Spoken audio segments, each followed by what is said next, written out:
For the second set of finals here from the Team Series Championship.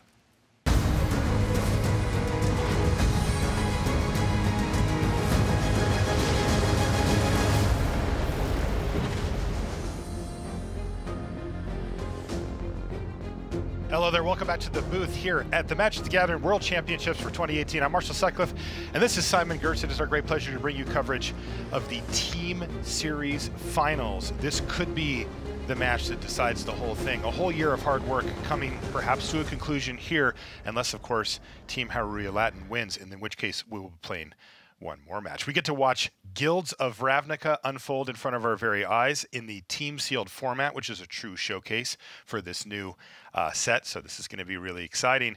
And we've got our other two sets of teams ready to come in the building here and do a little bit of battle. So leading things off for Team Ultimate Guard Pro Team. Take a look at our competitors as they walk into the arena, ready to do battle, fresh off a win from their teammates, by the way, Simon. They're going to be feeling really good. All they got to do is close things out. There's Reid Duke, there's Owen Turtenwald, and there's William Jensen as they stroll in. Calm, cool, and collected team. Ultimate Guard Pro Team, ready to do battle as they sit down, awaiting their competition. The other team is Hareruya Latin.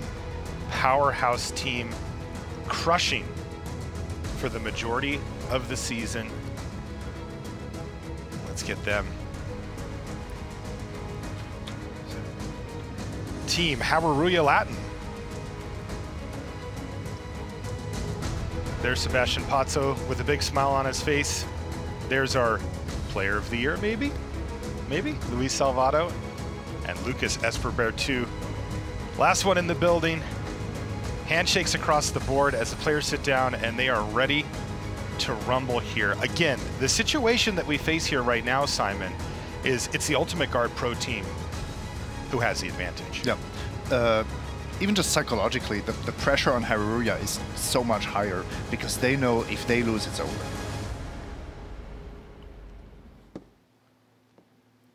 I wonder if they're feeling the heat. They gotta be, right? Oh, I think so. Now, just to explain how this works, if the Hareruya Latin team does win this, it would be this group of players you see right here to face off against the first squad from the Ultimate Guard Pro Team. It's the teams that won their round that get to advance to that tiebreaker final round. Here, though, a lot of business to take care of. We're not at that point yet, I will say that.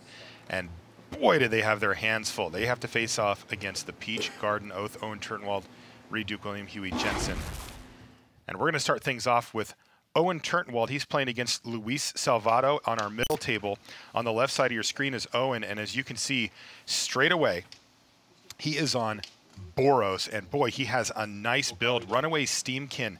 A little bit more at home in the Izzet decks, but it'll do just fine, thank you very much, in this deck. That's Goblin Electromancer for Luis Salvatto. A nice 2-drop from him as well, so good start from both players. Yep, the first Izzet deck we're seeing, actually. Oh. Is that Maniacal Rage? Yep. Okay, well, looks like we're going to get busy right off the bat here for Owen Turtenwald, wasting no time whatsoever. +2/+2. And that's a scary card, right? More red spells means this is going to grow up to a 6/6. Let's see if Luis Salvatto has anything to say. Well, he kind of does. He plays Piston Fist Cyclops, which is, well, that's a lot of power on defense and a very good blocker. Later in the game, you can even use it to start killing your opponent, but here I think he'll be happy to just have 4 power of blocking. I'm a big fan of these creatures with Defender that turn on it after, you know, the early game has gone by. You get a lot of power and toughness for 3 mana. Curious to see if Owen has an answer now for the Piston Fist Cyclops, but it looks like he does not. He's going to have to settle for Rebel Belt Boar. This is a very good mentor enabler in some of the decks. In this case, though, he's just getting in. This is a small victory for Salvatto here. He gets the trade with this super scary creature. It's a Muse Drake now for Luis Salvatto. A 1/3 flyer. When it enters the battlefield, you draw a card. The players that I was watching prepare for this, I was on the Ultimate Guard Pro team in their testing vicinity while they were getting their practices in, and this card was affectionately called Whispers of the Muse Drake.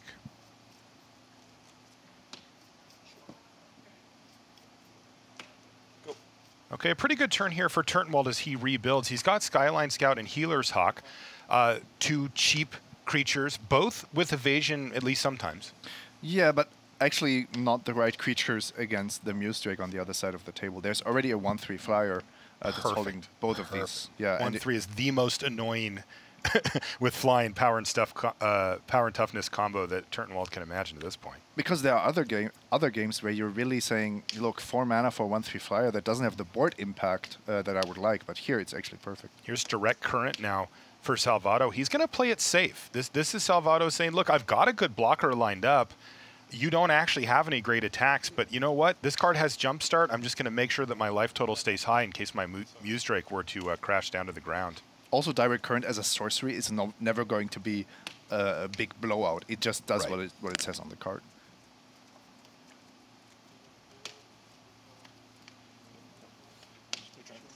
So this is a big uncommon. There's a cycle of these that each cost 2 of their guild's mana. This is True Fire Captain now for Owen Turtenwald. 4/3 with Mentor. And as you can see, if you do decide to tussle with it, it'll get you on the way out too.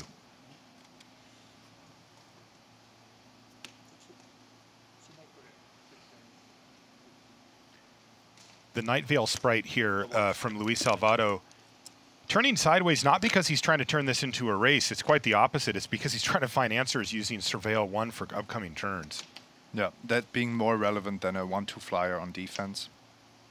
But boy, I'm getting a little scared if I'm in Salvatto's seat. He's better have something here. Salvatto has this issue with the creatures on Turtenwald's side being just too big, and Mentor definitely doesn't help him. But he's got Capture Sphere here to keep the most threatening card on the other side locked up quite nicely. The True Fire Captain is going to get tapped and stay that way. And this Rubble Belt Boar, I got to say, it's done some pretty serious work here for Turtenwald, all told. Yeah. And of course, the life total advantage that Turtenwald got with his hyper-aggressive start.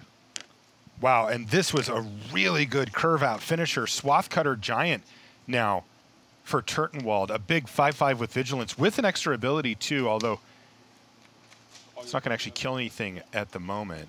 With the land off the top, though, Salvatto, I think he has City Watch Sphinx that he could play. That's a 5/4 with flying that could at least threaten to block the Swath Cutter Giant. Yeah, Turtenwald has been curving out tremendously. Yeah, this is beautiful stuff from our Boros player on the left-hand side. He's left Salvatto scrambling basically every turn, even with that Muse Drake doing quite a good job on defense. Yeah, Salvatto's cards have been a little bit weaker, and also he didn't use his mana as perfectly as Turtenwald. Look at this 3 plains, 3 mountains, 7 spells just along the curve. That's right. Yeah, some clunky answers for Salvatto. The Sphere, little slow, 4 mana is not exactly what you want, but boy, I'm sure he would not put that one back into Cyber if given the chance. City Watch Sphinx, 5/4 with flying. When it dies, you can Surveil 2. But the key here is that it's got 5 power, so he actually has some way to interact with the Swath Cutter Giant. Yeah, and 4 toughness, so it is holding off a 3/3 creature from attacking potentially. Oh no, actually not, because there will be a trigger. The Giant damages the Sphinx, so the Sphinx is basically priced into blocking the 5/5. That's right, but you know what? If I'm Salvatto, I'm kind of excited about that. Get that thing off the board, get me my Surveil too, and let's move on.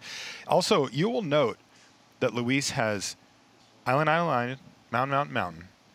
And that is the exact casting cost of the best card in his deck, which is Niv Mizzet Perun. He doesn't have it in his hand, but boy, oh boy, if he's able to find that by surveilling or getting in there, he might be able to take advantage. All right, looks like the Boar is going to come in as well because Owen decided, look, there's no way that he can afford to put the City Watch Sphinx on and trade for the Boar. If he's going to trade, he's going to do it for the Giant anyway. I may as well attack with this Boar. And Salvatto decided to chump block already. That's right. This is getting very, very close. Owen Turtenwald still ahead in the game. Right now, Salvatto, by the way, is resolving his surveil from the City Watch Sphinx. Whoa, top. That's some business. What do you got for us, Luis? Wall of Mist. I don't think that's what he put on top. He had that in his hand already. So what is the... I wonder what he has.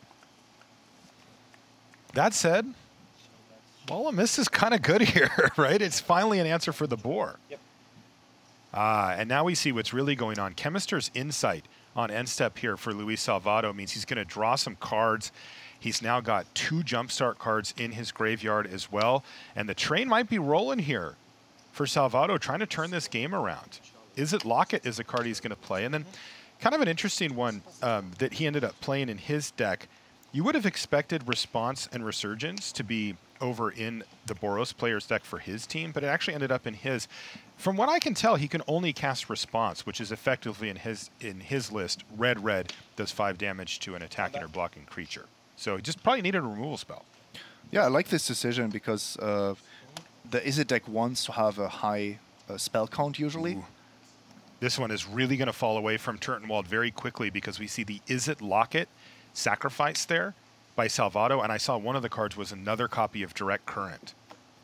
And with just 2 Healer's Hawks and that boar, there's not enough beef on the other side for Turtenwald to really be able to expect to press through this. I think that Salvatto has well and truly turned the corner at this point. And Turtenwald might actually be losing all of his creatures.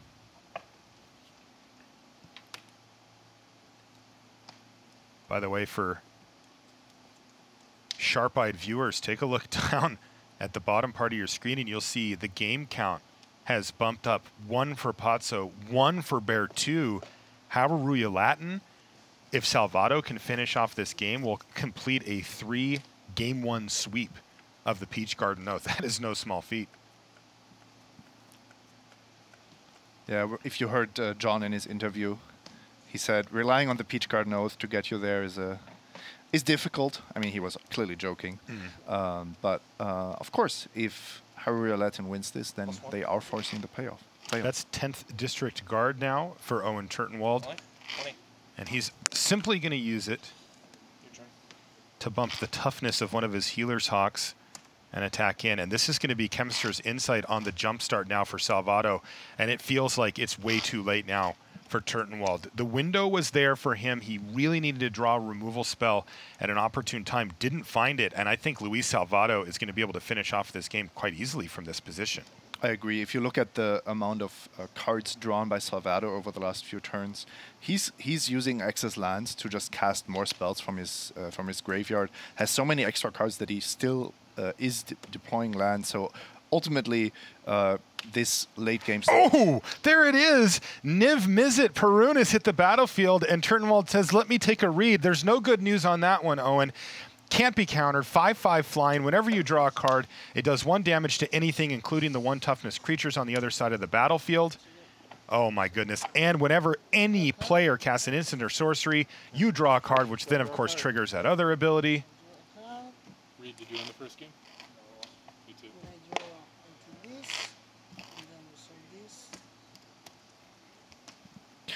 So could have just killed the 3/3 there, right? Looks like he doesn't care about this board that much. I think he wants the amount of creatures to just be reducing potential outs for some type of mass pump effect. Sure, that makes sense. With the 0/5 wall on the ground, I don't think he really cares about a 3/3. Looks like a Boros Challenger there for Owen Turtenwald. And that's still not what he needs at this point. He has 2 of those in his list, but Luis Salvatto with the ability to just ride Niv Mizzet to victory here quite cleanly, I would assume. This is ridiculous at this point.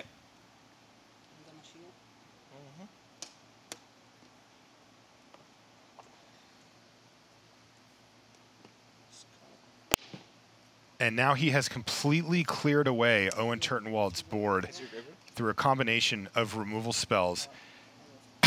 This is just getting completely absurd now, Simon.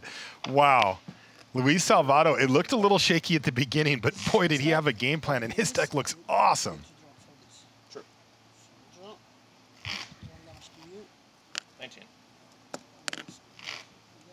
Nothing left for Owen Turtenwald, but a tapped True Fire captain.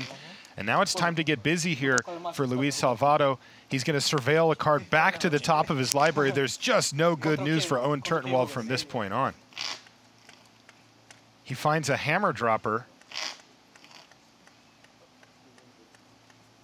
But that's not going to get the job done either. Luis Salvatto dropping the mic on Owen Turtenwald here in game number 1. Owen's not even going to play it. He's just going to pass the turn back. Oh, Nif Mizzet is just crushing. Yeah. Crushingly good this game. And Turtenwald actually already ran the "Can I see your graveyard" line that basically meant he was just trying to get and memorize the most information possible about this game.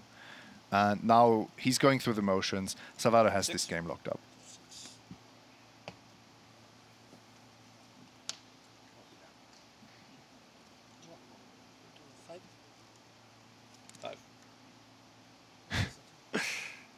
Just ship the turn back with a million cards in hand. Owen Turtenwald, not one to concede, but this will be the last turn of game number 1. And this is Luis Salvatto completing the sweep. Crackling Drake and friends cracking into the red zone. Game 1 across the board for Hareruya Latin against the Peach Garden Oath. What a start.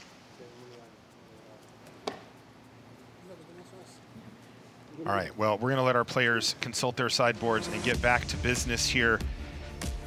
We'll be back, though, with more Team Series Finals right after these messages.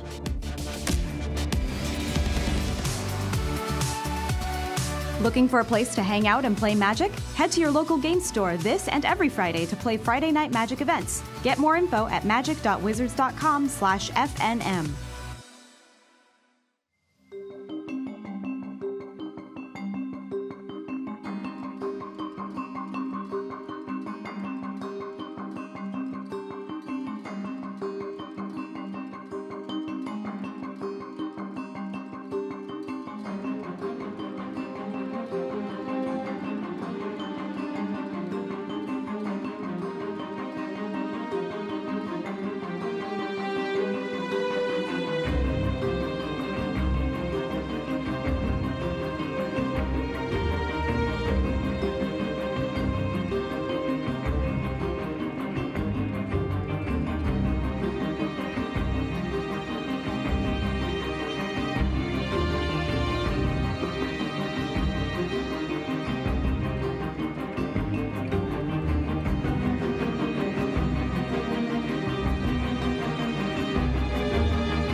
And welcome back to coverage here at the Team Series Final. We are in Las Vegas, Nevada for the World Championship and this event right here. We're going to button this thing up in the morning, then we'll transition over to the World Championship a bit later today. But for now, Guilds of Ravnica in the hands of the 2 top finishing teams from the Pro Tour before the set is even officially released. This is a rare treat and really fun to get a chance to see. And you can see the players are enjoying themselves, having a little chit-chat.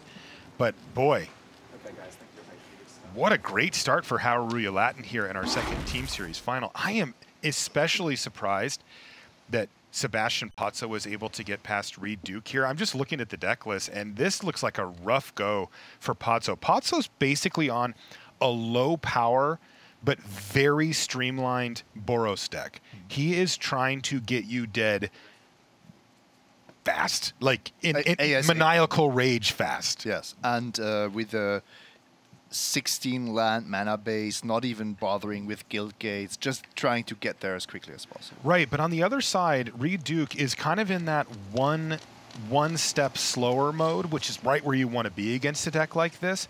And he's got 3 of a particular multicolored card that I found to be very powerful in the matchups like this. It's called Centaur Peacemaker. It's 1 green-white for a 3/3, but when it enters a battlefield, both players gain 4 life. And as we've seen time and time again throughout the history of Magic, if you can break that synergy, you can find real power. And when your opponent is using maniacal rage to push through damage right now, it's so much better for you to gain that 4 life. There's usually one deck that wants the life gain more than the other, and you just have to be in a matchup or position yourself in a way that you're that deck.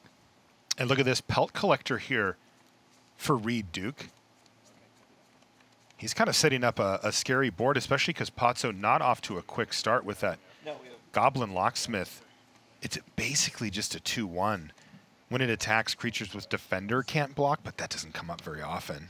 Yeah, the creature quality of Pozzo's deck is not No, this is high. Blade Instructor. So far, he's basically played a 2/1 with no relevant text yet, and then a 3/1 with Mentor, but look at the creatures on the other side of the battlefield. Duke is ready for battle this time. To be fair, Duke's start is also pretty tremendous with the Pelt Collector and getting it pumped immediately. Interesting card. It's almost a little bit like Mentor in that it wants higher power creatures. I don't really want to know what it's doing. Like when they die, like Well, when they die, I think it's obvious what he's doing, but what I don't they like enter it. the though. battlefield. It makes me kind of uncomfortable. He's already taking a bit of the pelt, you know. By the way, that's the card I just mentioned, the Centaur Peacemaker for Reid Duke. And look at these life totals. And look at this attack, too. Reid is not... Oh, sorry. I got a little ahead of myself there. Instead, it's going to be Rosemane Centaur, as Reid is going to be setting up for attacks later. Convoke. Welcome back to the feature match area, Convoke. Land number 4 here for Pozzo.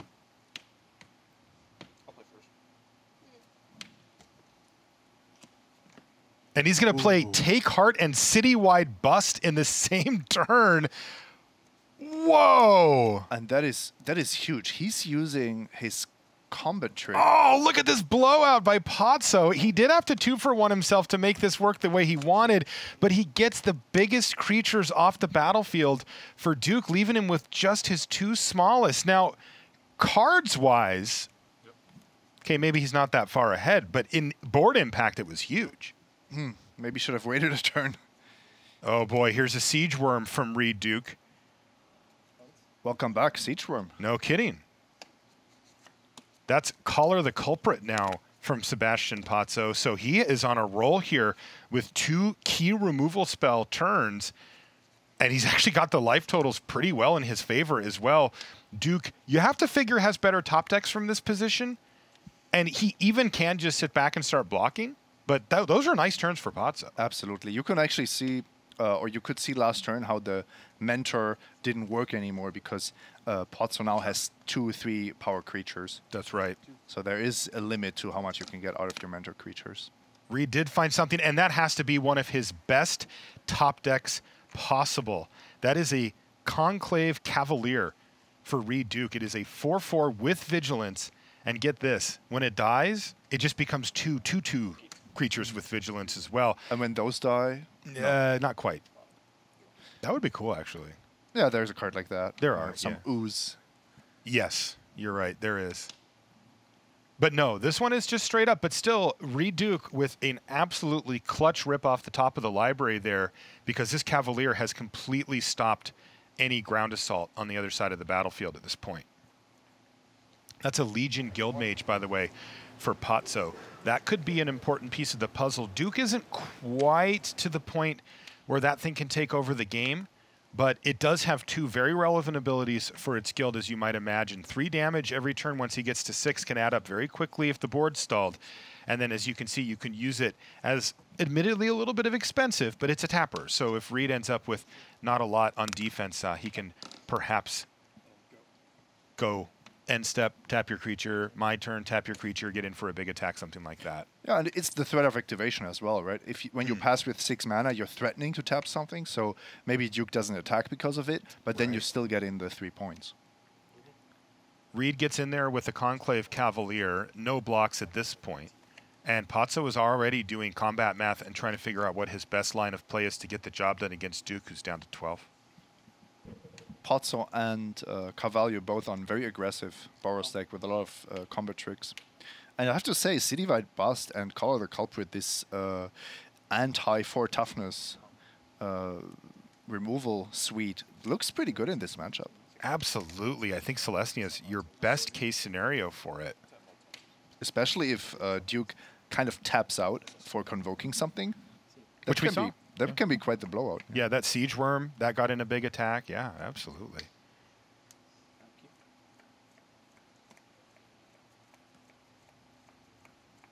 And it looks like this is an upkeep activation? Yeah, upkeep activation of Legion Guildmage is going to tap down that Cavalier. And this is kind of the line that we were talking about where he can go, your turn, tap 1, my turn, tap 1 if he can get in for a big attack. Otherwise, he'll just keep tapping down the biggest creature on the other side. And there's a small benefit to doing it upkeep to play around certain convoke spells. It's very unlikely to matter, but when you know you're going to tap before combat anyway, you might as well do it in the upkeep.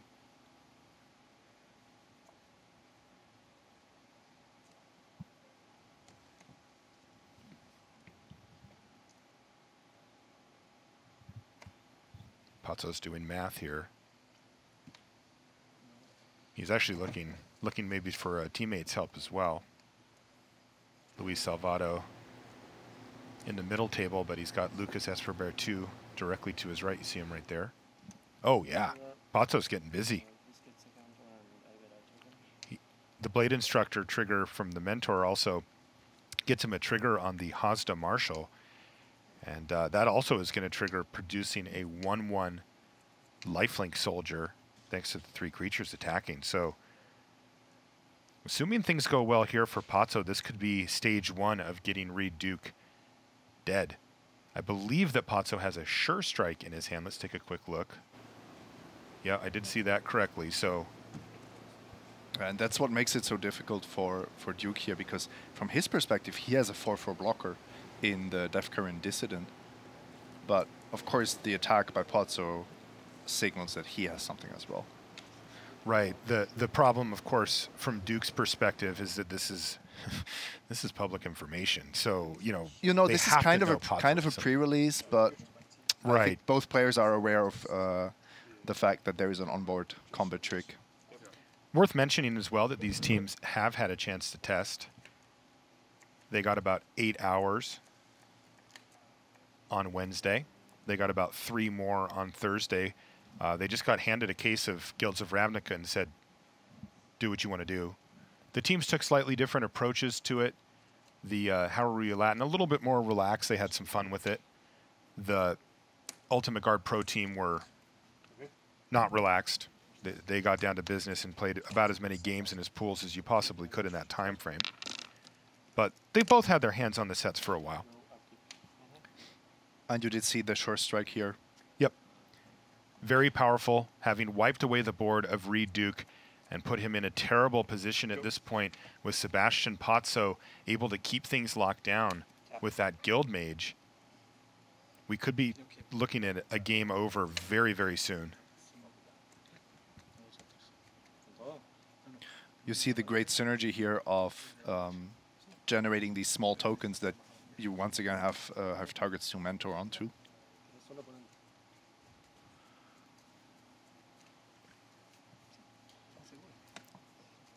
There's land number 6 for Sebastian Pozzo. As he goes into combat step, he's going to trigger that Hazda Marshal once again.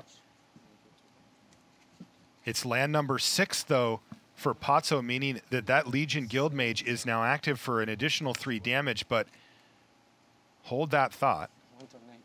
That's Righteous Blow from Reid Duke. He's going to use it on the Blade Instructor. But he did have to wait until it was attacking to be able to do it, so the Mentor trigger went on the stack. I guess he got it, too. So Duke is just barely alive here. He needs to deal with too many threats on the battlefield. Right. The problem, of course, is that even if Reid completely shored up the ground game, he would have no ability at this point to deal with the Guild Mage, which is lethal on its own. Oh! We spoke too soon. Prey Upon from Reid Duke off the top of the library. Is it enough? Let's see. He can tap down in response, lose his Guild Mage, attack for 2, 3, 4, 5. Yeah, but it's you can also just shoot Duke for 3. And Sure. Duke with his block can only prevent one of the creatures from damaging him. So it's exactly enough. All right, and that's going to do it. Sebastian Pozzo wins a tough matchup against a tough opponent. What a performance by him. Great stuff. Yeah, that's right. And Reid Duke is going to be sad about how that one ended, but Pozzo with the convincing victory over Reid on his end of the table. Now, there was another game result while we were watching this one, by the way. Owen Turtenwald has struck back. His curve out apparently just good enough to beat Luis Salvatto in game number 2. So Peach Garden Oath is on the board, but boy, they are way behind at this point. A simple game win for either Luis Salvatto or Lucas Esper Berthoud. And that's it. We will have a playoff, a one more round to go to decide our team series final. But for now, they still have to face down the Peach Garden Oath, and it's still going to be tough for them. The Peach Garden Oath doesn't give up game wins easily. I can tell you that. That is and correct. These three actually have probably the most experience playing together as a 3-person team from all the events they've already played together.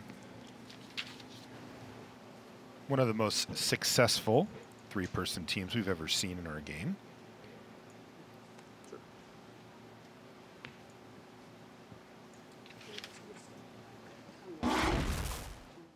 All right, let's get underway here. That's William Jensen on the left-hand side of your screen. He's got a bit of a brew here, Simon. I love it. Yeah, he's playing islands and swamps, mountains and forests too. So you can see there, we're calling it Dimir splash red and green. No, not red and green. It should be, yeah, Dimir red and green. Blue, Yeah. black is the main color, but how many non-basics does he have? He has 6. He could have played 7, but he's only played 6 of them. Didn't want to be too greedy. So as far as the deck list goes, Jensen actually has only blue and black cards, so you don't see actual red and green cards. But then in the multicolor column, everything going on. So a good start here for Berthoud. He's got the Crawl Harpooner there on the battlefield. It didn't actually have a target to fight, but he will be able to potentially trade it off for something on the ground. He's got a 1/1 Death Touch staring across from him, and the Midnight Reaper. Whenever a non-token creature you control dies, which is kind of what a 1/1 Death Touch is built to do, let's be honest, that guy deals 1 damage to you, but there's good news too. You draw a card. So this is going to disincentivize. Yeah, oh yeah. So Berthoud is going to be disincentivized from offering such trades until he can get that Reaper off the battlefield. And now we've just got kind of a Death Touch face-off. Pitiless Gorgon here for Berthoud. Doesn't look great. It's just a 2/2 on this board, at least as it sits.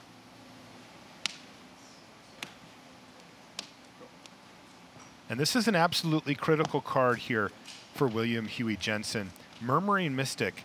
This, I have my eyeball on this as one of the better uncommons in the set, particularly in Is It, but I'm sure it works well in other archetypes as well. Look at that, Simon. You're getting a 1/5, an absolutely excellent blocker for 4 mana that can produce very real creatures for the simple price of playing the spells you were going to play anyway. And this will produce creatures also in non-Is It decks, of course. However, there it's really a premium uncommon. Mm-hmm.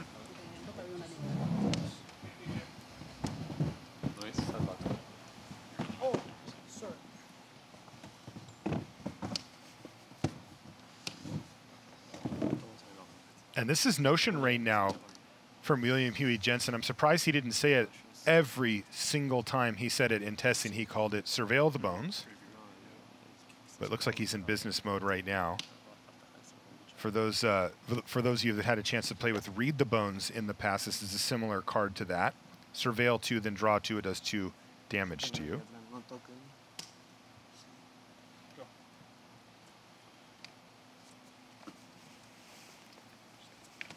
Berthoud really needs to get something rolling, and he can't.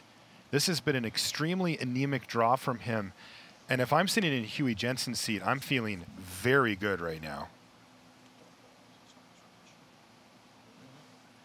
Jensen's deck, on average, is more powerful. He's reaching into more colors. He's splashing around. He has the ability to take advantage of the late game in a way that Berthoud doesn't have as many options on. And he's also not facing a very aggressive matchup. I think that's the key to his deck. If he plays a slow matchup, a slow opponent, then he can really go crazy with all these colors, and he must be the deck with the highest power level simply because For of sure. how many colors he has. Here's Watcher in the Mist now from William Jensen. For those of you that played a lot of Dominaria, this will remind you of a card in there, but it's a little different. You get to Surveil, and it costs double blue. But a big 3/4 flyer, and that thing's staring down at the board. Now, there is a reach creature on the other side, but it doesn't actually block the Watcher in the Mist profitably. So we're going to see Jensen start to get on the offensive here. He also has another copy of Watcher in the Mist in his hand. Tremendous card, clearly. By the way, I see one of the cards that Jensen's splashing for with that forest, Find Finality. And this is an extremely powerful card. The find half of it is Soul Salvage. You get 2 cards back, creature cards from your graveyard. But the Finality is the real power play. Take a look at what that thing does. You get 2 +1/+1 counters on any creature that you want, and then everything else gets -4/-4 until end of turn. That happens in order, so you get to save at least one of your best creatures in most scenarios. And boy, look at the board here. Just a complete sweeper. Now, here's a big hitter, though, for Lucas. He's got a Siege Worm, 5/5 Trampler. Yeah. Full price, by the way. No discount needed. This is actually the first relevant card Yes. that Berthoud has added to the battlefield, and I have no doubt that Jensen can deal with it. Consider it dealt with, my friend. That's Capture Sphere from William Huey Jensen, immediately snapping off that Siege Worm. And we're going to see him start to take control in the air, slowly but surely with Watcher in the Mist. If he decides to deal with the Harpooner, he can actually get in with the bird or any other future bird tokens he gets as well. Marshall, I feel like the Peach Gardenos are the only ones that have really understood this team sealed format, because you are 3 players, but you have 5 guilds. So you have to figure it out somehow, and you see it here. Duke Selesnya, Turtenwald Burrows, Jensen is Deemer, rest. Izzet, and Golgari. I like it. Pile them all up. This Watcher in the Mist doing very good work for Jensen.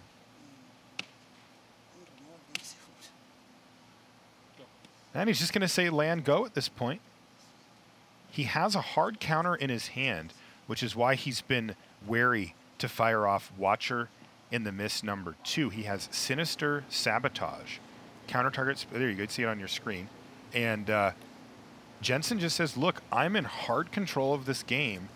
One of the only ways I can lose is if I let Lucas fire off some obscene gold rare that gets him back into it. I'm just going to sit here and keep chipping away turn after turn until you do something relevant, Lucas.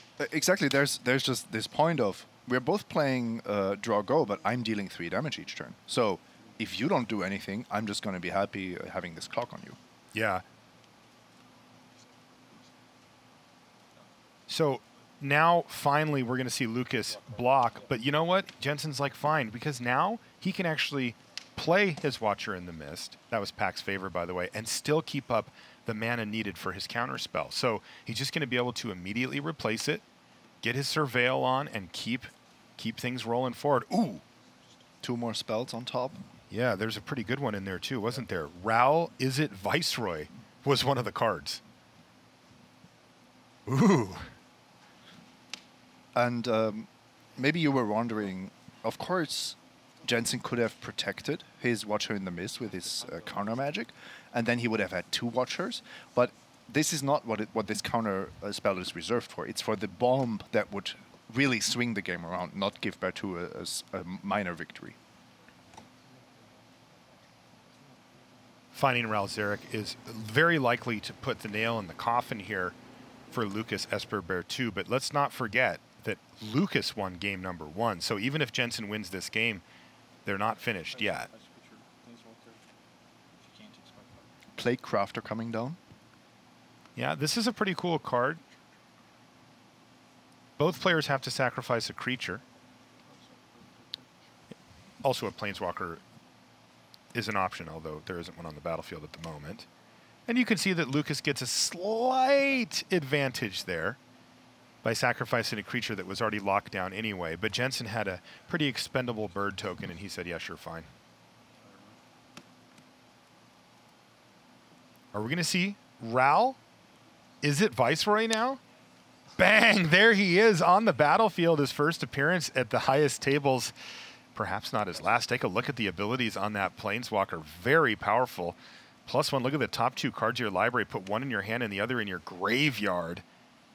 And there's no way for Lucas Esper Berthoud to come back now. A real masterclass here by Jensen on patience, keeping up that counterspell for all of those turns and exerting his grip on this game.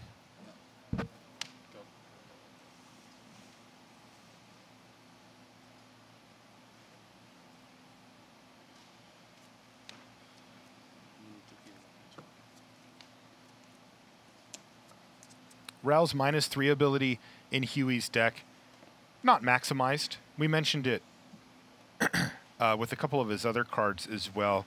You know, even the Murmuring Mystic, again, isn't a powerhouse on the level that it can be, and is it?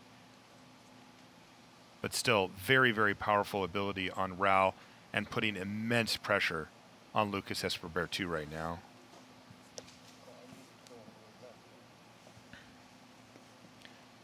I'll admit, Simon, I was a little bit surprised to see Lucas playing a Golgari deck. Mm-hmm. That was the unanimous least popular from the players in both teams. I think that both of them were not a huge fan of the power level of Golgari in their testing, and we're looking to avoid it. But hey, you know, this is team sealed. You open what you open. You open what you open, and also, for example, if Boros and Izzet are just 2 really good decks, it might not be possible to play Selesnya or Dimir, and then Golgari is just what you have left. And to be fair, Golgari is still a very powerful archetype. I think it's just a little bit more difficult to make it work.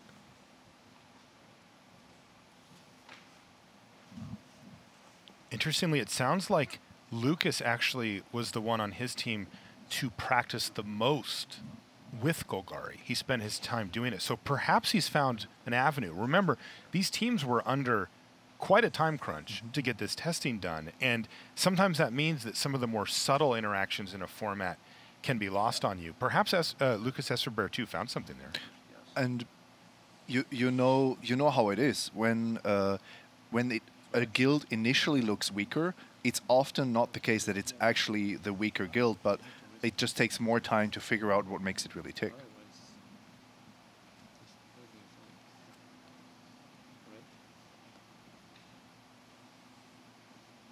One of the key things, of course, with the Golgari decks is that you do want to maximize the number of creatures that you can realistically play.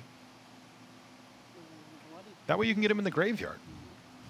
Surprising. Mm. Yeah, okay. No, best priority. Big attack here for Lucas Esper, but this looks like a fair bit of desperation I got a 14, and then I got a 12 and draw 2 cards. for him, because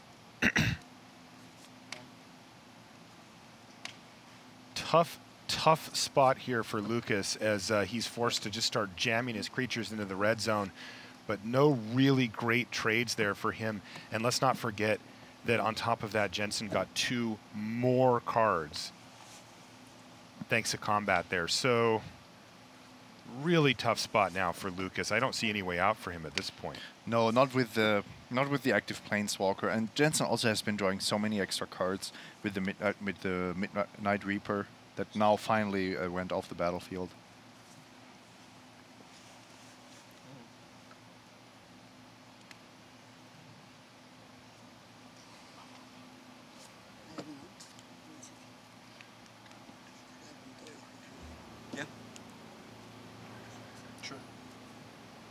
Dotting the I's and crossing the T's here are William Huey Jensen and Owen Turtenwald.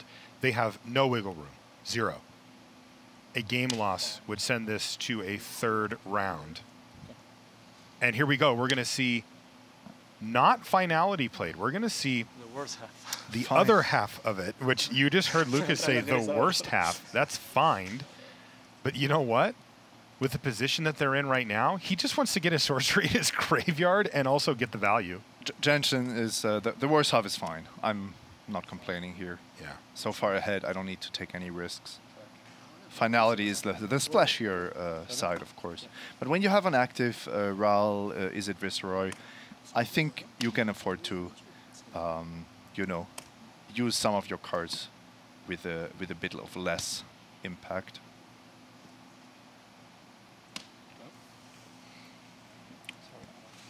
Also, you'll note that Jensen has yet to leave the shields down on that counterspell in his hand, just showing ultimate patience, understanding exactly which cards matter and which ones he can let go.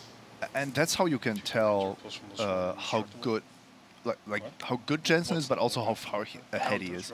He is effectively saying, nothing you have done is threatening my dominance over this game. Is threatening my victory. So we see assemble there for Lucas. This gets him 3/2/2 vigilance creatures. Still not enough though, right? It's a nice surprise trick. Yeah. Because suddenly Berthoud is potentially threatening Ral. But Jensen has just enough blockers to not lose the Ral if that's what Berthoud is going for.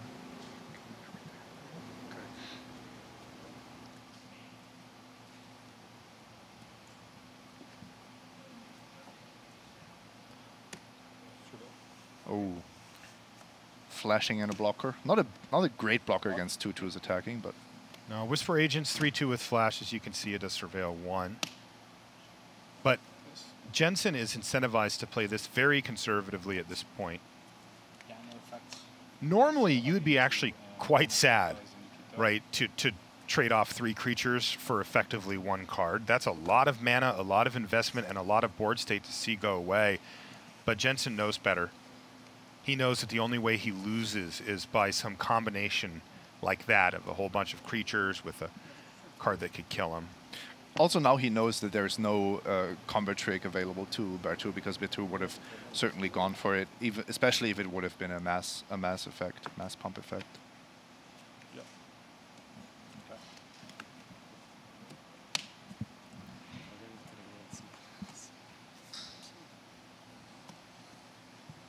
Well, a little bit late to the party there for Lucas Esper Berthoud. He's going to play a Rampaging Monument. This is a card that's trample and 3. It comes in with 3/1/1 counters. It's a 0/0. When you cast a gold card, it does get a +1/+1 counter though. Okay. Okay.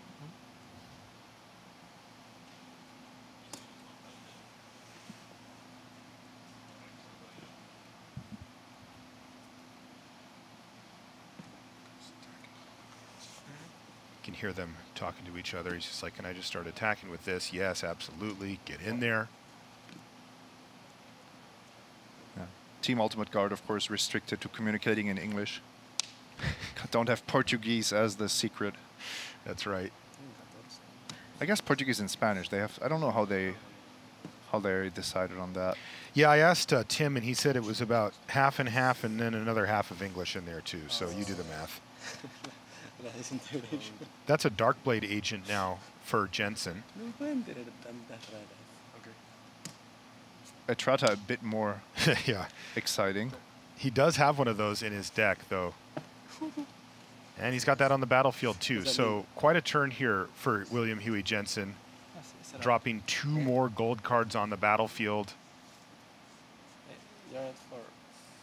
And it looks like he's just going to play a dead weight on the Rampaging Monument as well. And that's going to do it. Lucas Esper Berthoud finally says, okay, I've seen enough.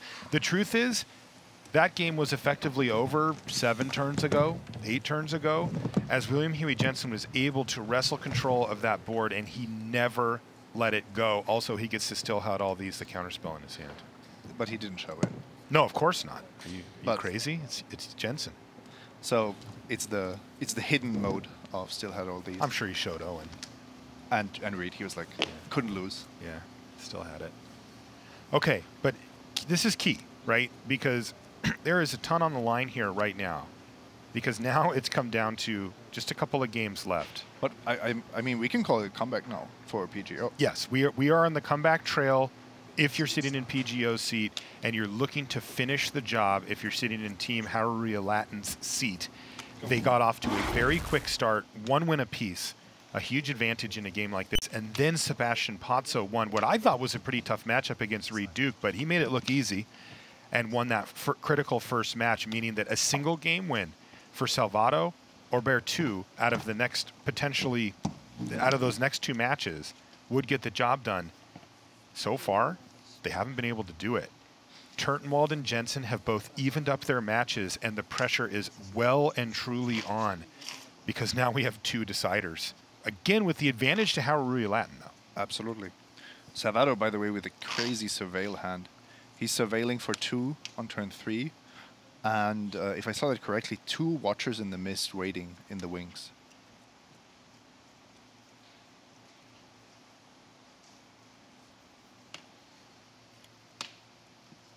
Sky Knight Legionnaire doing what it's always done, Simon.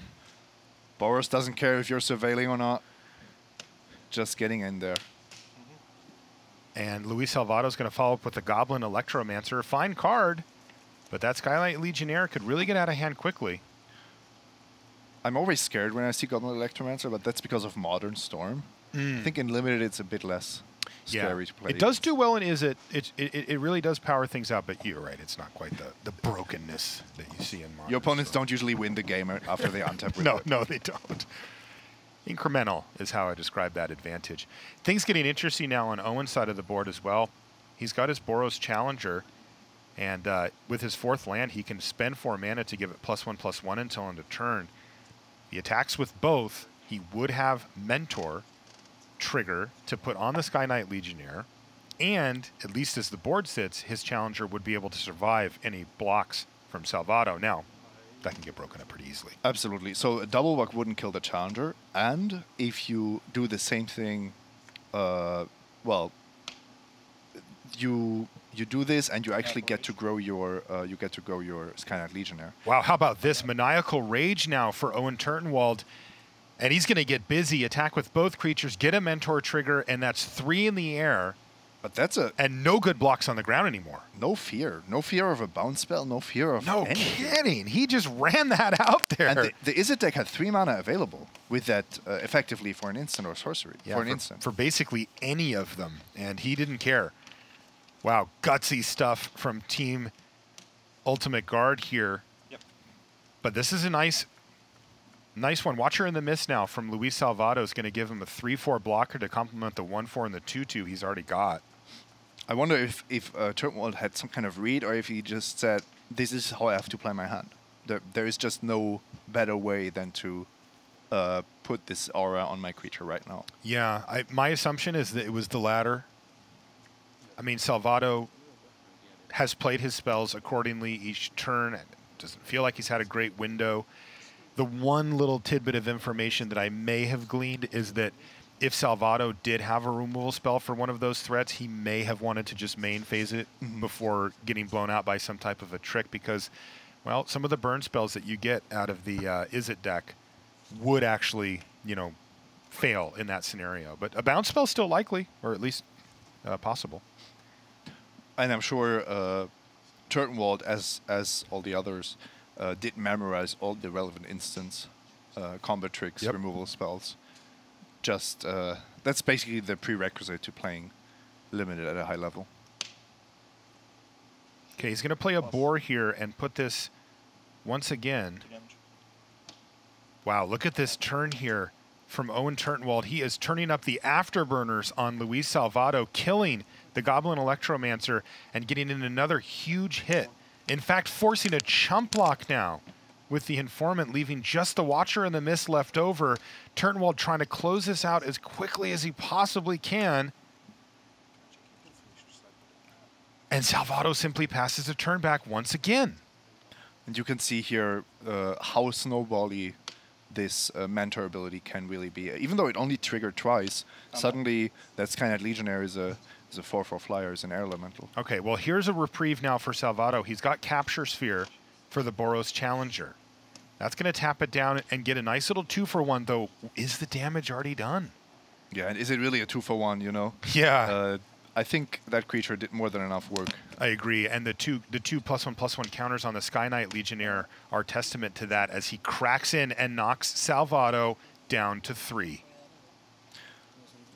Goblin Banneret, not the 6-drop you want, but on the other hand, there are much worse 1-drops because this one actually can utilize all this mana. Muse Drake now for Salvatto, but is it too late?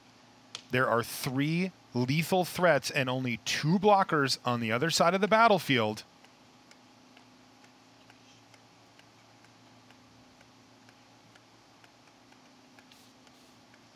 That's 3 lethal creatures already, so... That's right. Turtenwald really just has to decide if he wants to commit something else or if there's something to play around. Probably just confirming with Reid or Huey which instance there even could be, which fletched creatures he has to know about.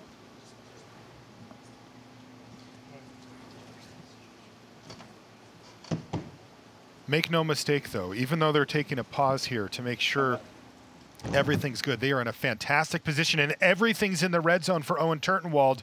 Block, block, force the pump. That's lethal, and that's going to do it. Owen Turtenwald wins his match 2-1 over Luis Salvatto, and boy, oh boy, we get the Game 3 of all Game 3s here in the Team Series Finals. This could lock it up for the Ultimate Guard Pro Team. Or if Lucas Esper Berthoud can defeat William Huey Jensen, he would earn Hareruya Latin's seat in a 3rd and deciding round between our 2 top teams from this last season.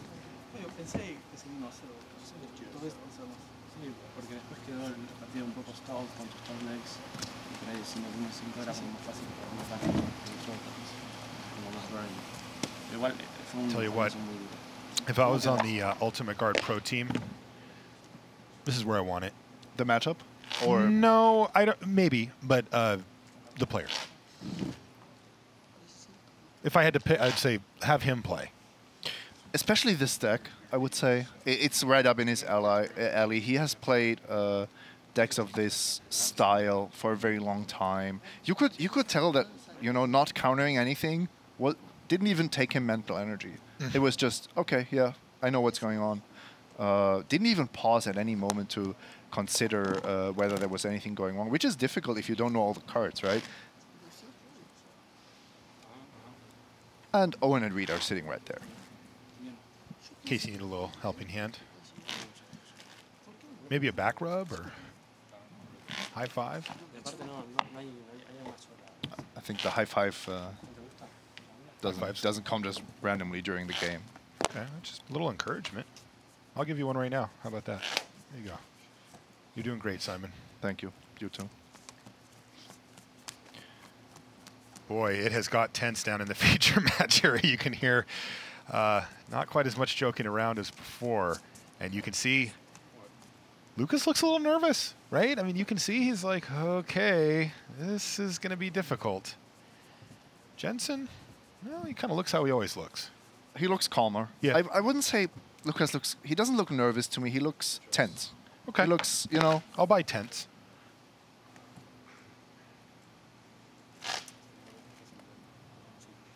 You can see it in his eyes. He knows what he's playing for.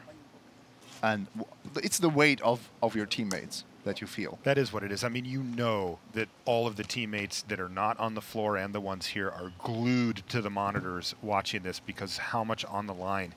This is a chance at victory if you're sitting in Jensen's seat, thanks to his team having already won the first round. And this is a chance for life if you're in Lucas Esper Berthoud's seat, fighting to stay alive and force a decider. Let's see how things go. There's that Harpooner now on turn 2 from Berthoud. It's 3 power for 2 mana. That thing hits hard, and it is a very reasonable clock. And that's great because you get in early damage, but you also force trades, which is part of the reason why the undergrowth mechanic is so good in Golgari. You actually actively force your creatures to trade with the opponent. By the way, take a look at the mana here for Jensen. Just all of it. It's got all of his colors on 2 lands. There's deadweight, though, to really stem the bleeding from this potential curve out now from Lucas, leaving him with just 2 power on the battlefield with Jensen now at 15 life. Timely deadweight, just in time to not take too much damage. Jensen hitting his land drops. We know how important that's going to be. And he's going to actually just go ahead and, well, I'm going to use a shortcut here. He's going to mind control his opponent's creature using Connive. And it's a death touch creature. Oh my so goodness. That is a 2-for-1. This is one of the worst feelings you can have in Magic. You're Lucas Esper Berthoud, you have your opponent steal your creature, and then you have to use your own removal spell on your own creature. Yuck. I think the worst part is he didn't have anything to follow up. Maybe he has an instant in hand. That would maybe salvage this a little bit. I'm not going to lie here, Simon. If he doesn't have something this turn, it's starting to slip away already. It can happen that quickly.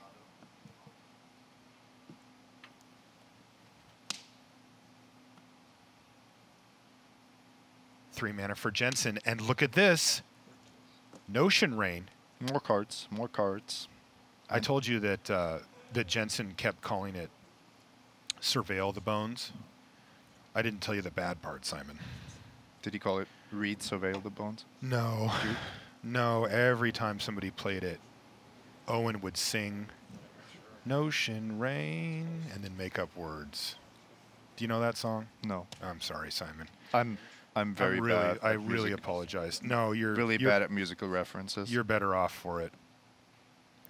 That card, though, could easily power Jensen to a win here. That's the type of thing that gets you just the most powerful stuff in your deck. I feel a bit bad for Berthoud because if he has been really championing and practicing these Golgari decks, the games he's played haven't really, the games we've seen haven't really showcased what Golgari is capable This of. card kind of does. This is Lotleth Giant. It's huge, 6/5. It does cost a lot, 7 mana. He hasn't missed a land drop yet. And then it does some damage, too. In this case, it's going to end up doing 2. Sure. But this is a card that Jensen's going to need to deal with, right? Absolutely. This is a 6/5. It's a 2-turn clock. It's huge. So a good find there for Berthoud. Perhaps giving him a little bit of hope.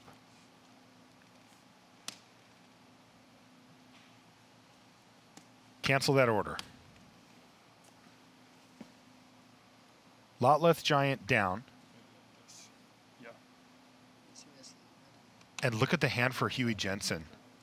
Wow, that is a lot of power in hand. He's got Disdainful Stroke for any huge cards. In fact, we may see it here. Yep. No, we are seeing a replay of game 2, Marshall. We are seeing Jensen enact a control game where he only lets things resolve that he knows or is certain that he can deal with. He has Jensen 5 just spells in passes hand. the turn back. He doesn't need to cast anything. He's saying, I know exactly how to win this game. Simon, this one may have well slipped away from Lucas Esper Berthoud and Team Hareruya Latin after their blistering start here in the second team final match. All the weight on the shoulders of, I'll still say it, the current world champion, William Huey Jensen. And look, it's just getting worse and worse for Berthoud. That sphere is going to tap down that rampaging monument. And as if it couldn't get any worse, Jensen's actually just ahead on board and attacking at this point.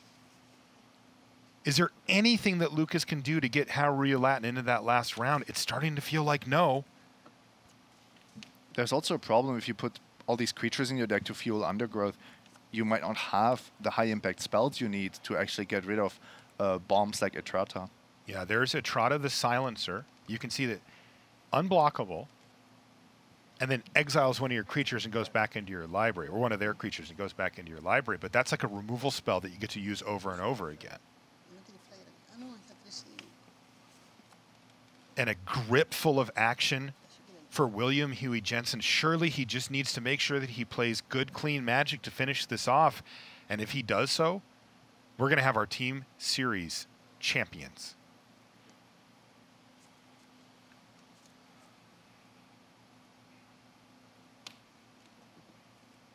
Etrada says exile that. But she does get the hit in as well. And that's a hit counter. Tick-tock. First hit. We may not need the others, says William Jensen.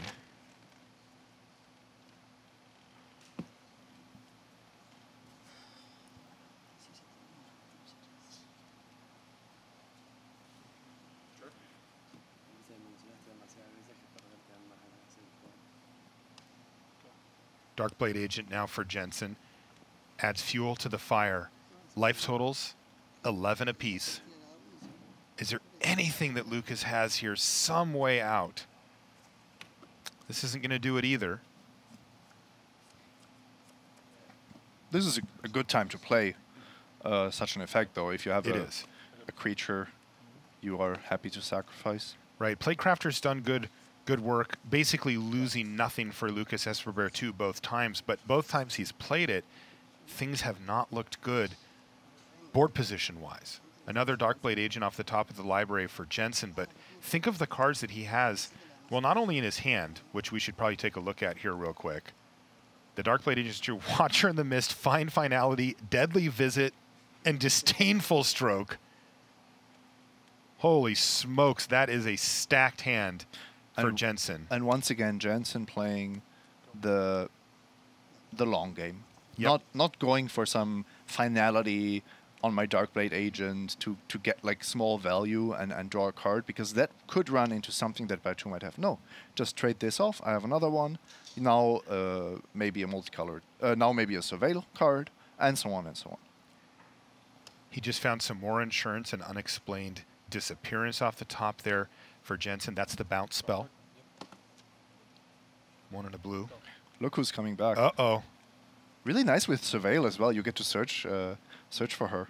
Are we going to actually see Etrada get those 3 hit counters and win the game that way? I guess the game would probably be over by then anyway, so no. William Jensen in the last stages of finishing off Lucas Esper 2 and completing an unlikely comeback after being down a match and 2 games against Hareruya Latin. The team from Ultimate Guard is positioned for victory. One last draw step for Lucas. No, he's got something. Yep. Rampaging Monument is all he can come up with, though. That's not enough on and board. Jensen has lethal lined up. He's going to bounce the Monument with Unexplained Disappearance to clear the way for a fully lethal attack, and that's going to do it. Ultimate Guard Pro Team has won the Team Series Championship. Congratulations to William Jensen, Owen Turtenwald, Reid Duke, Andrew Cuneo, John Finkel, and Paul Rietzel. We have our champion, Simon. And Owen has his trophy. Look at that. He was very quick to snatch that one up. I know right where that's going. That's going on the mantle for Owen Turtenwald. He's got a lot of trophies at his place at home. And look at that joy on their faces. They were able to complete an unlikely comeback. I really thought we were going to a round 3 here, Simon. But you never count out the Peach Garden Oath, and they got the job done.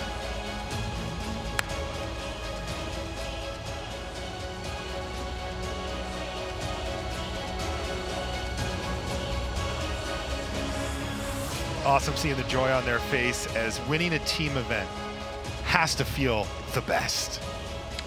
Contribution, of course, also by John Finkel, Andrew Cuneo, and Paul Rietzel, who will join these 3.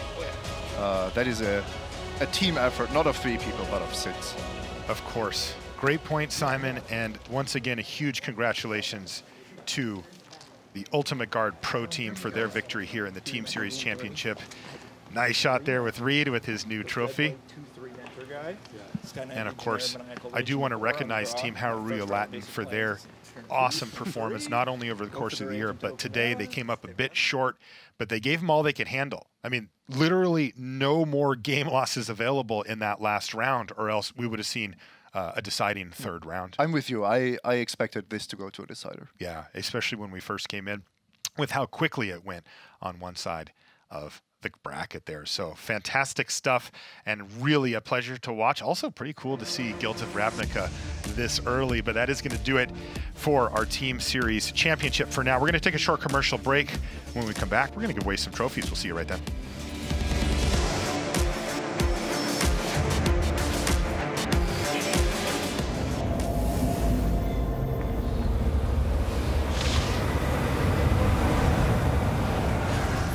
Death is just the next step. You first.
Well, after a hard-fought battle not only today but all season long, Ultimate Guard Pro Team is your Team Series champion. Welcome back to the news desk. Marie Berthoud, Paul Sheehan, Rich Hagan.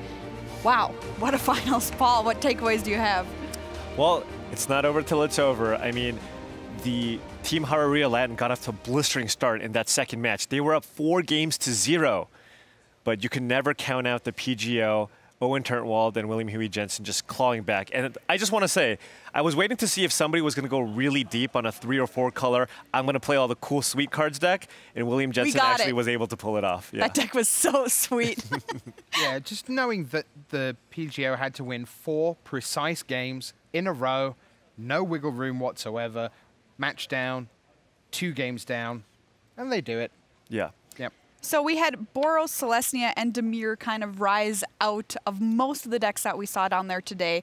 Is that something that people can start to look to as they start thinking about sealed tournaments in the future?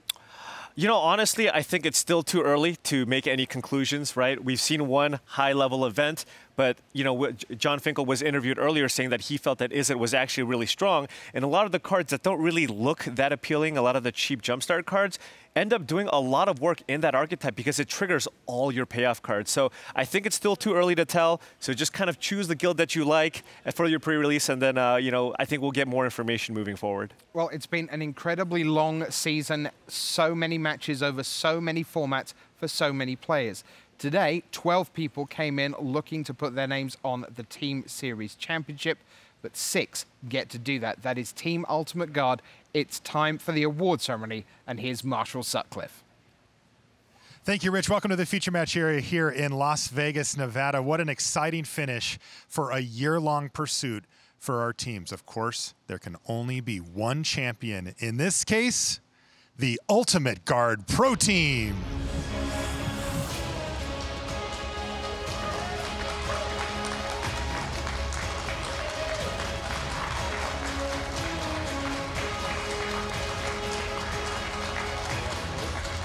Over here.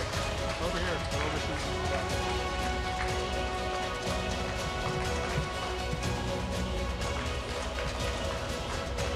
Wow, a lot of smiles on these faces here. Reid, I'll start with you kicking things off. What's going through your mind right now?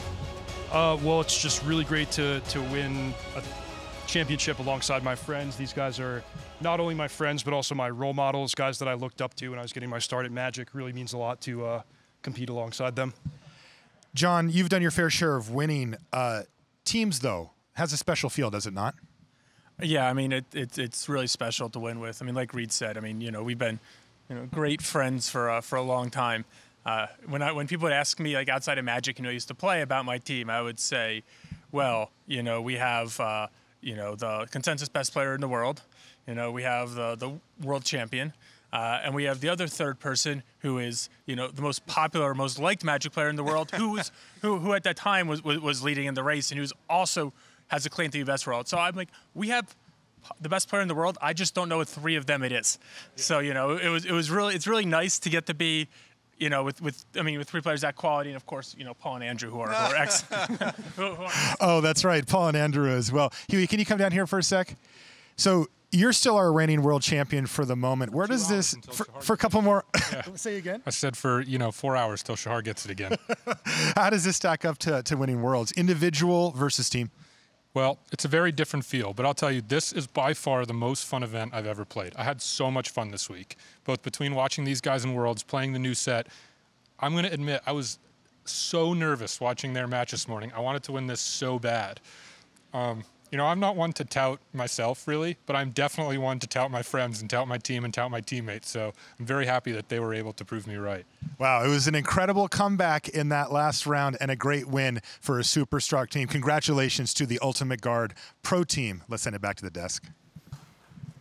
Fantastic stuff. We'll hear much more from the Ultimate Guard Pro Team in just a little bit. Brian David Marshall is going to have another chat with them in just a minute or two. And then, of course, we will turn our attention to the afternoon festivities, which means the top 4 of our World Championship. But let's stick with Guilds of Ravnica Sealed, Paul. I've got to say, the number of, I don't know what your social media feed's like, but mine is just full of people going, where are these cards? Why can I, why can I not touch these cards? That's how I'm feeling right now, Rich. Next Saturday is a long way away. It's coming. It's coming. Just be patient. Maybe watch some replays. It is so tough to be patient because it does look like there are some really thrilling things you can do with this set. Well, yeah, that's what you saw over the course of today. You can go aggro. I mean, Boros, I believe, went 3-1. I mean, Boros did really well. So you can have an aggressive strategy and have success. But at the same time, look at what Huey's deck was trying to do. I mean, he was 4-color splashing Ral, had a bunch of sweet card advantage cards, and just ground people to the dust. So I feel like, you know, a hallmark of a format that can have a lot of success is when you can kind of do everything. And you know, some really unique things happen in Guilds of Ravnica in particular. I'm thinking about 1-drops. Paul, now these are not cards that we normally think of to put in, especially a sealed deck, but they can be critical both to Selesnya and Boros, I found. Well, yeah, so, you know, oftentimes in Limited, 1-drops are something that people really don't put into their decks unless they have a very unique effect or if they're Landwar Elf. And in this format, actually, 1-drops go a long way because if you're drafting Boros, or playing sealed in Boros, you have the mentor mechanics, so you're really heavily incentivized to put a lot of cheap creatures in your deck to make sure that you have something to mentor onto. When you're playing Selesnya, all your 1-mana creatures become Landwar Elves. They all become mana creatures to allow you to play gigantic siege worms at a discounted rate. William Jensen there playing this. I think the word nonsense is going to go up significantly in usage over the next few months because 4-color nonsense, if you like. How important as a designer, Paul, just lift the lid for us a little bit. Mana is critical to Magic. It's a game that almost uniquely has that aspect to it where you don't have the green mana, you can't play your green spells, and so on. How critical was this decision to put a gate into every pack? It feels like that is super pivotal. Yeah, I mean, one of the important things for us is, you know, we want you to be able to draft, of course, your guilds, but at the same time, we also expected a fair number of players to pivot and play 3 colors. And, you know, in an average draft, we expected there to be, you know, 2 to 3 players looking to be 3 colors, and in order to do that, mana fixing is absolutely crucial. So, you know, having access to those gates and a lot of other mana fixing, you know, even lockets, they're one of the better versions of kind of mana rocks that we've created because, you know, in the late game you can actually cash those in for additional cards. Well, Brian David Marshall is standing by to hear more from our winners.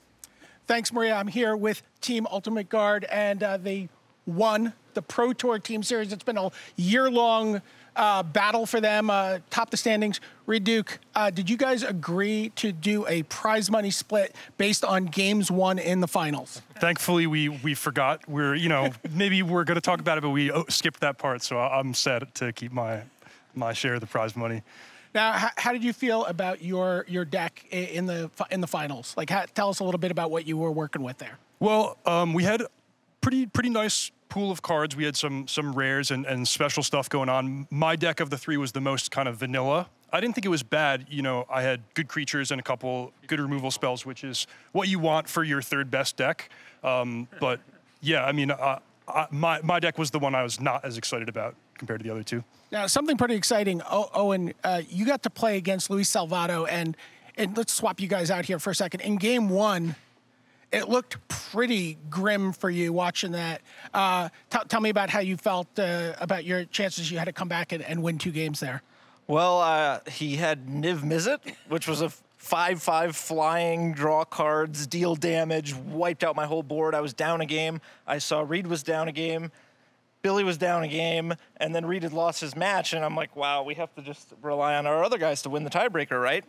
And in the final game, by the way, for the entirety of deck build, my team had suggested I play with 2 copies of Maniacal Rage, and I said, no, I do not play with creature auras. That is card disadvantage. That's not how I play Magic. I will not do that. And in the final game, I drew it, and it came through in the clutch. So trusting my team absolutely paid me off. Excellent job there. It was super fun to watch. Paul, I want to ask you a question about your trophy. You were talking about the word champion on there. Tell us what you were talking about. No, I mean, look, we have all been playing for so long, right? Like, this is a grizzled team of long-time players, and this is the stuff that keeps us coming back. You know, the chance to win a championship with our friends, you know, it's awesome. And the best part, I think, for me and Andrew and John is there's no way they can possibly cut us from this team next year. You know what I mean? So, we almost certainly are going to get one more year with the PGO, so that's great news. Andrew, why don't you guys switch over here? You know a thing or two about competing in team events, your 2 Pro Tour top 8s coming teams. How has this experience working with these guys all year been for you? Oh, it's been great. It's, I mean, they're the best players in the world. It's great to get to work with them. And this was a really exciting event for me because I love new limited formats. It's a great limited format, and I was just excited to get, we got a couple of days to just tackle it as a group, and it went great, and I think it really paid off, all the hard work we put in. When we see you at a Guilds of Ravnica GP, what's the color? What are we going to see you drafting? You already have your eye on a trademark deck? Well, I played Selesnya almost the entire time in our practice, and I was virtually a lock to play it today, but probably I'm going to branch out into one of the blue colors when I get my choice. Branch out into one of the blue colors. That's like John's thinking about branching out to blue one day, too. John, come on over here for a second. Talk to me about where a team championship holds up for you among your many trophies that you've won in your career. I mean, it's just amazing for a lot of reasons. Again, I mean, winning with all of your with all of your friends, it just means something different. Sometimes also you get to just play one game all weekend and not finish your match and you win the championship. And, I was just commenting a little bit ago about how I haven't really had one of these to say champion in a really long time. And there's really no better way to win it than with all of these guys. And, I was talking up all these guys, Graces before, but, Paul was probably actually our MVP this time because not only did he win his match very easily, but, he was the one who, put the Maniacal Rages in Owen's deck. And we were joking about it afterwards. Paul's going to be like the MVP or the GOAT, and not the good kind of the GOAT. And then, of course, Andrew, as I said, he's willing to be the guy who's just going to, he's like, all right, look, I'll just play whatever's left over, and he one thing that's great about him is he understands a lot of limited formats more quickly than other people do. And there's just a bunch of weird interactions and things that you just might not think about. Whenever something weird and kind of goofy that's actually good, you can count on Andrew to have thought of it first. So I mean, it was just great to win with all of these guys, especially because I played one game and lost it. Huey, come on over here. Again, you and Marshall talked about it. A couple more hours as the world champion. Now you've got a team championship. What's so special about playing with these guys and playing with this team for you? And anytime you get to win an event. Well, as a person, I have a very high sense of empathy. And if we fail together, I'm going to feel extra bad. But if we succeed together, I'm going to feel extra good. That's the best way I can put it. When all my friends, whom I care about very much, get super excited, I just get that much higher. I have a Pro Tour championship in teams. I try to push myself to succeed in everything. But when other people are relying on me, I just won't tolerate failure from myself. So I feel elated and vindicated and anything else positive that. Your deck also looked insane watching it. It was a 4-color thing, but it looked like it had a ton of power. Can you just explain that maybe for some people at home looking for some insight going into Guilds of Ravnica? Sure. So I had a Find Finality and a Ral. I forget the full name of Ral, the new Planeswalker. We had that in our pool, and so we tried to build an Izzet deck, weren't enough cards. We looked at Golgari, not good enough, but they're 2 cards we couldn't not play. So Dimir was the deck we were going to play. We looked at potentially putting the Golgari card in the Selesnya deck, but it wasn't going to work. We didn't have good enough fixing, so I just played it all. So that's the secret as you're going to your pre-release. Just play it all. You'll make it work. Congratulations, Ultimate Guard Pro Team. You guys were just front runners throughout the year, and you closed. You closed, so go get some coffee. Congratulations to Ultimate Guard Pro Team. Fantastic stuff. Congratulations to them. It's so rare that the plan properly comes together, but all year they've been tremendous, and they had a terrific set of opponents in Hareruya Latin, and in the end, Ultimate Guard are your Team Series champions, taking away $102,000 US. Maria, it is only just the start of Guilds of Ravnica for us and for millions of fans around the world. What are you looking forward to doing at your pre-release next weekend? I want to play Huey's deck. Well, I'm just going to go grab it. You can do that in Sealed because you're going to have you're going to have plenty of gates to go at, and there's every chance you can do that. Paul, you don't probably get to go to an external pre-release, but you probably played plenty with GRN already. I'm actually allowed to do some spell slinging at local pre-releases, but for me, I'm really just excited to see kind of the overall reception. Guilds of Ravnica was actually one of the first sets that I actually got to help work on as a member of the play design team. And just seeing all the excitement, you know, for the set, and just all the people, just even on social media right now, talking about how much they want to play the set, just makes me feel really happy. That's going to feel super special. Yeah. Well, congratulations to Paul for what looks like a very sweet set. Congratulations one more time to Team Ultimate Guard, your Team Series champions. When we come back, we're going to talk about the small matter of the Player of the Year, and then we're going to pivot our way into the top 4 of the Individual World Championship here from Las Vegas, Nevada. Do not go anywhere.